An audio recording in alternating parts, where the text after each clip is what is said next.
عقلي يودني معادل سيهي يو لاقو عاها الشقي عيسيبوه وطا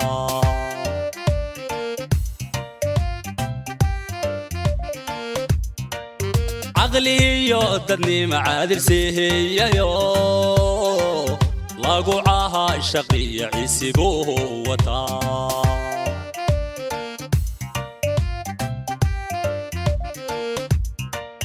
علمي هداد عافي ما هذا ربطان عدو مويه عدكالي عود كيان لسين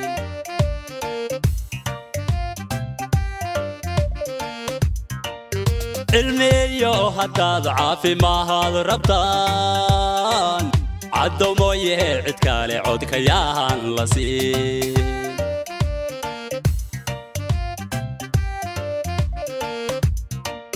امريكي شركة دادكو وضع الماضي تاريخ عهانه علوس بوتا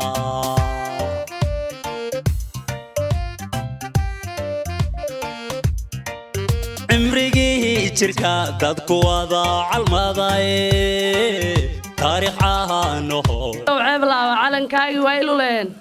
عريبي ماركي سيدي عيل هبين لمرو عادل كان كوبريه عافيمات خوار عدو maalintuu dhashay maalintuu dhul maray arab la moodi oo ciyaartiisa taaganeed arbisa tarbada ragii tiiriyo ku jiray rabbi haduu diidin talyaanka dhigan rabnaa Ahmed Cadow maalqaba socda malyan intuu qaado miiska soo camiri hogaamiye daacado wiiliya shacabka iyo هلي قرن بطه دتكاغا كوا وين بلشادو كموري كارتو دماري وجيرودان هيا كويلانو اوغاور مركاغا سورا اننا كرمنا هلي نقطرمنا الجن قطرمنا هذا سر عندنا مروع الجامع محمدو waxaad noo keenteen niman aad soo xusheen baad noo keenteen waan idin la qaadaynaa insha Allah taala haddii alla idmo waan idin la qaadaynaa waan qaadnay Maxamed Cadow waan qaadnay wiilka kale waan qaadnay dhammaan waan idin la qaadaynaa si waliba xoog badan baan idin la qaadaynaa waanad mahadsantihiin assalaamu calaykum waraxmatullaahi wabarakaatuh Soomaalidu waxay ku mahmaadaa biyaha kulman ayaa keli waraabi biyaha kulman yaa keli waraabi wiilasha ay wafoodda noo soo qaaday MP noqoto weli nama soo marin waxaan u maleynayaa 63 caalamka la qaad waxaan idin horta wiilasha waa qaadnay wiilasha horta waa qaadnay aniga waa ku qaadaya ma garanaysaa midnimada ogaadeen aan ku garabtaana wax allaale wixii wadanka wax u qabanaa waxaan iskugu imaanaa soo dhaweynaynaa MB-ga ay soo qaateen dhammaan weelweynta ogaadeen Maxamed Cadow waan daba taagnaan ilaa inta kursiga kaga fadhiisanayo waxaana leenahay Maxamed Cadow insha Allah taala shanta sano soo socota iyo Cabdi Maxamed Sal shanta sano soo socota insha Allah kuwina maamula Ilaahay ka dhigo waan soo dhaweynaynaa ku soo dhawaada Daarfuul iyo Dhagaxley Cabdi Maxamed Salal asagoo maqana soo dhaweynaynaa laftiisa waxaan maanta iskugu imaanay arrimo siyaasad doorasho wajeer South ogaadeen oo dhan ay u dhaxaysaa cid gooni u leh ma jirto annaga markii halkan la soo gaaro Daarfuul iyo xaryaha qaxootiga waxa gaar u ah arrimo kabaandhi iyo kaar isku dhex jiro ninkaas Madaxweyne Maxamed Cadow wuxuu ka soo warramay jiray qaxootiga ninkii loogu talagalay arrimahaas qaxootiga inuu wax ka qaban lahaa qaxootiga dhibkiisa og yaa filaya ayadoon ay xasha gelin qabiil aanan eegin fursad waaye ninkaas ka faa'iideysano UNHCR waxay ku dhawaaqday qaxootiga in la xirayo wax damo war laga hayo male dadkaas soddonka sano wajeer sood meeshaa tuwan ninkaas inuu faraha la soo galo hadduu meesha kursigu ku guulaysto inuu faraha wax buu ka yaqaano wax buu ka og yahay marka waxaan u sheegaynaa dhammaan bulshada idoo cid kale asxaan loo samaynaynin danaha iyaga waa ognahay wixii meesha ka qariban waxbaa aad looga hadlaysan aan ka faa'iidaysanno codka aan ku taageerno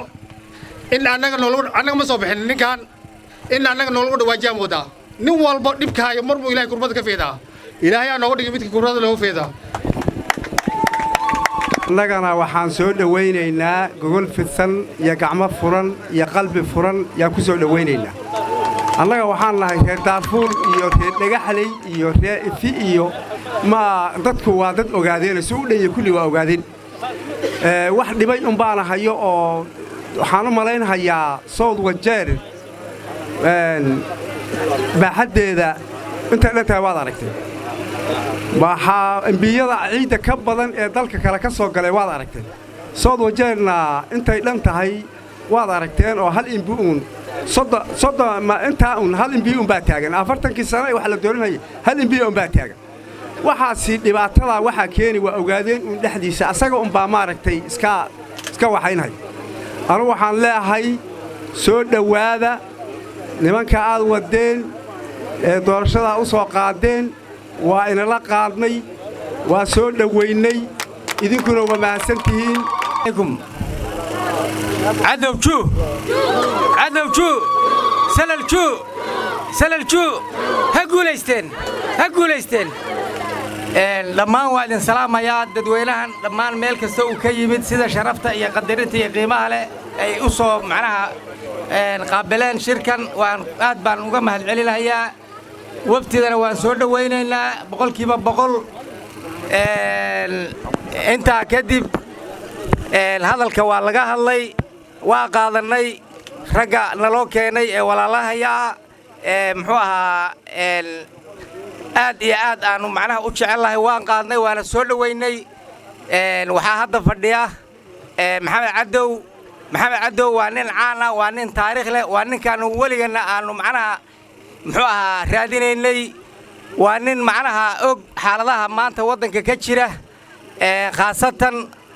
meeshan hadda aan joogno sida qaxootiyada oo kale dhibaatada ka jirta waa nin og oo la socda waxaan filaynaa insha Allah ilaahay waxaan ka rajaynaynaa inuu soo baxo insha Allah waxaan ilaahay ka rajaynaynaa waxyaalaha aan tabanayno iyo dhibaatada macnaha muxuu ahaa nagu haysata kii macnaha muxuu ahaa naga baahitiri lahaa muxuu ahaa inuu noqdaan ilaahay ka rajaynaynaa waana soo dhaweynaynaa salal waan soo dhaweynaynaa waa qaadnay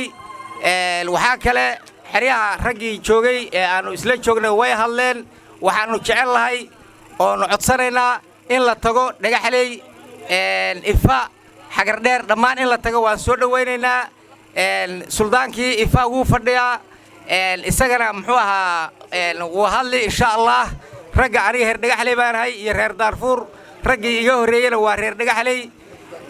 aad bay u xeryaha qaxootiga dhagaxley ifo iyo xagar dheer aniga waxaan u taaganahay member of parliament Wajeer South sidii laydin sheegay waxaan in badan ka soo shaqeeyay dacallada adduunka oo nidan kaga soo warramay oo ama raadi aad iga dhagaysateen ama TV aad iga daawateen Soomaha markaad socoto oo wax quruxsan aad aragto ruuxaasi dadkayga ku fiicnaayeen waxaas dadkayga ku fiicnaayeen marka door iyo 20 sano wado dadkayga ku fiicnaayeen marka damba ficil ahaan in loo gaaro umbu qalbigaaga jeclaan taas ayaa ah mid ay wado wax quruxsan oo aan la jeclaaday oo aan isleeyahay haddii waxyaabahaasi wanaagsan wariyanimadu aan yar idin sharxo markii aad wariyo tahay waxa laga yaabaa marka qaarkood wadan aadan weliga arag oo hawlihiisa aadan la socon in lagu diro lagu yiraahdo wadankaas aad ka soo waramaysaa diyaarad baad fuulaysaa diyaaradda markaad ka degto mar ku dhow oo 30 daqiiqo laga yaabo inay u dhaxayso markaad diyaaradda garoonka aad ka soo baxday yaa waxa lagu soo istaajinayaa inaad waranto marka waa inaad juhdi badan iyo mataqaanaa cilmi baaris badan aad geliso dhinac walbaad ka istaagaysaa arrintu oo su'aasha lagu weydiiyo waa inaad ka jawaabtaa marka taasaa waxay keeni adigoona weligaa waddan arkin in cilmi baaris maalmo iyo toddobaadyo aad waday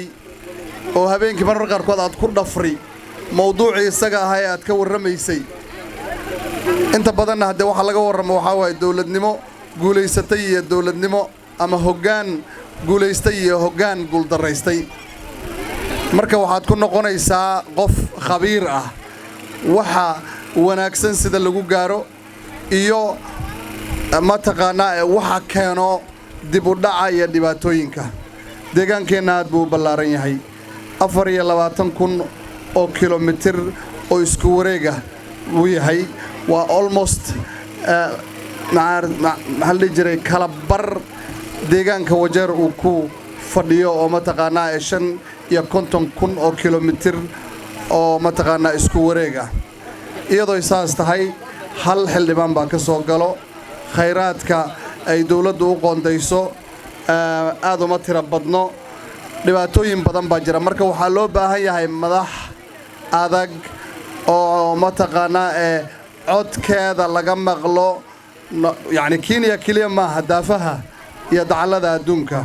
si dadkeenna ay u noqdaan dad helo xaq wixii ay u lahaayeen waxaan idin sheegayaa haddii aad i doorataan biidnillaahi kariim si daacad ah oo aanan hagar ku jirin baan idinkugu adeegayaa anigoon insha allahu tacaala idan kala qaadaynin maxaa yeelay intaas oo ummado kala duwana haddaan la soo shaqeeyey dadkaygii iyo mataqaanaa ee ummaddii aan ka dhashay ee deegaankan deggan mar aan kala qaadaya ma jirto